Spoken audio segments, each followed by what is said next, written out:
Hi, everybody. Chad German here with Utah Electrician. I had some time after class today to teach a little bit, so I'm going to go over 250.6, which is objectionable current.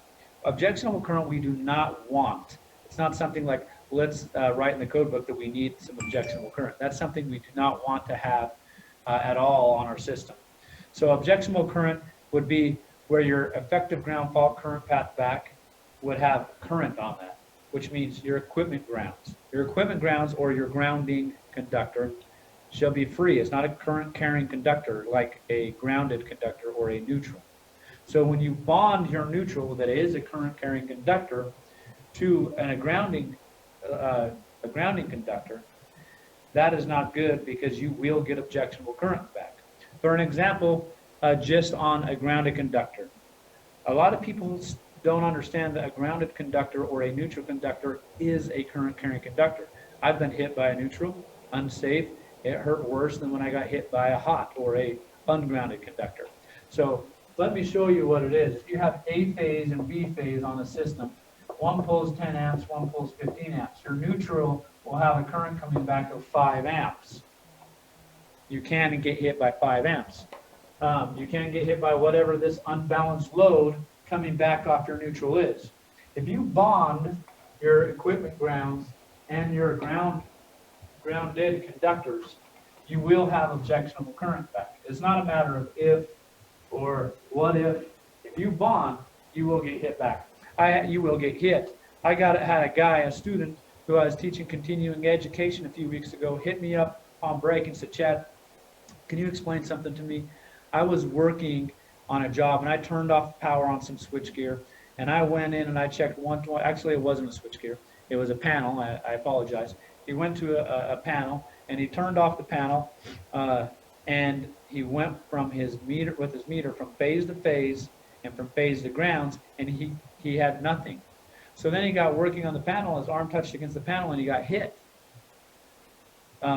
He went and turned off that panel. It got rid of it. Before he did that, he checked between neutral and ground, and he had voltage, and then he put a meter on it, and he had 9 amps. Okay, so he had like 112 volts, he said, and 9 amps coming back on that can. That is objectionable current. You cannot have that on a system. 250.6 says we got to avoid that. Here's one way that happens. A lot of guys, I live in Santaquin, Utah, a lot of farmland, a lot of people that think they know about electricity. One thing I've learned is if you think that you can do it, you probably shouldn't. And then there's people I've met that are like, oh, they'd be a good electrician. They're smart enough to stay away. Unless you have the proper training, you shouldn't do electrical work. Okay, so let's say we have a main disconnect. That disconnect we take to earth. We bond inside that panel. We have a neutral. We bond inside that panel. Our equipment grounds that come from our feeder, it bonds inside that panel. Everything bonds in that panel. That has to do with 250.4A1, where we talk about we want to have the system taken to earth so that it keeps voltage imposed on your system due to unintentional contact with power line, lightning strike, or power surge, and it also stabilizes your equipment, right? That's 250.4A1. That's a whole different thing. What we're talking about is objectionable current, and we don't want that. Down here, that's fine on our main disconnect.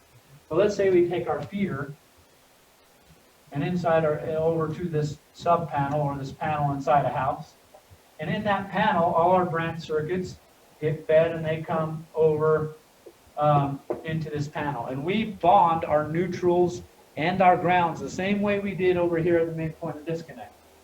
You will get an objectionable current coming back. Okay? Again, if you have A phase and B phase, you have 10 amps, 10 amps,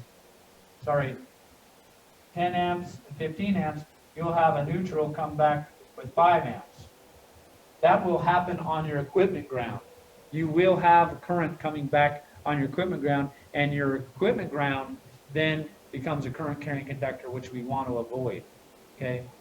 We want to have an equipment ground that is an effective ground fault current path back. That's the whole point of that thing. It's to trip your breaker when we have a fault. We don't want to bond our neutrals downstream. The only place that happens, neutrals and grounds and our earthing, is all bonded here, never anywhere else. Even on an outlet that doesn't have a ground, so you just pigtail off your ground and your neutral, that's going to be an issue. So I don't know if you're a handyman watching this, if you're a homeowner, I don't know who you are, but if you bond anywhere beyond the main point of disconnect, you will have objectionable current and you could kill somebody. So please pay attention. Don't become a YouTube electrician and just go wire up stuff without knowing what you're doing. This is a huge problem, and that's why our code says it has to be free from having objectionable current on our systems.